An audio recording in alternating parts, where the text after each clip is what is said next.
საქართველო ჟენევის სამშვიდობო მოლაპარაკებებში უმნიშვნელოვანეს ხმას კარგავს, მხოლოდ იმიტომ, რომ ქართული ოცნება აპირებს მიიღოს ანტისახელმწიფოებრივი გადაწყვეტილება. კერძოდ, მოგეხსენებათ, რომ საქართველო წარმოდგენილია ჟენევის საერთაშორისო სამშვიდობო მოლაპარაკებებში,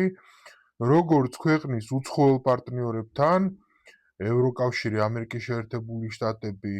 და ასევე საერთაშორისო ორგანიზაციებთან, როგორიც არის EUTO,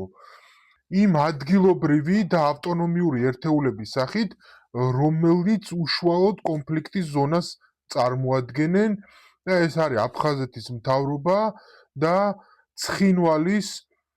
დროებითი ადმინისტრაციული ერთეული, რომელსაც სახელად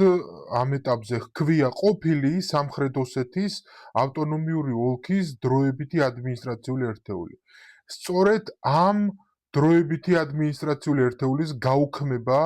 გადაწყვიტა ქართული ოცნების ხელისუფლებამ და შესაბამისად ჩვენ მივიღებთ რეალობას, როდესაც უმნიშვნელოვანესი ხმა ამ საერთაშორისო მოლაპარაკებებში იქნება დაკარგული და ამის ერთგვარ მიზეზად ასახელებენ იმას, რომ ეს გადაწყვეტილება ეწინააღმდეგებოდა თავის დროზე, ანუ ამ დროებითი ადმინისტრაციული ერთეულის შექმნა ეწინააღმდეგებოდა საქართველოს კონსტიტუციას, რადგან საქართველოს კონსტიტუციაში მითითებულია, რომ ტერიტორიული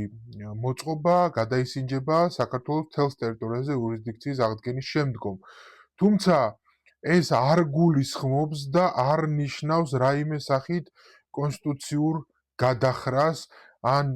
რაიმე თვალსაზრისით კონსტიტუციის ხელყოფას, არამედ პირიქით აღნიშნული ტერიტორიული ერთეულის არსებობა უკავშირდება სწორედაც რომ იურისდიქციის აღდგენის საკითხს და შესაბამისად უმნიშვნელოვანესია თუნდაც სხვა სახელწოდებით, მაგრამ ამ ადმინისტრაციული ერთეულის შენარჩუნება, ხოლო ყველა სხვა გადაწყვეტილება ხელყოფს საქართველოს სახელმწიფოებრივ ინტერესებს.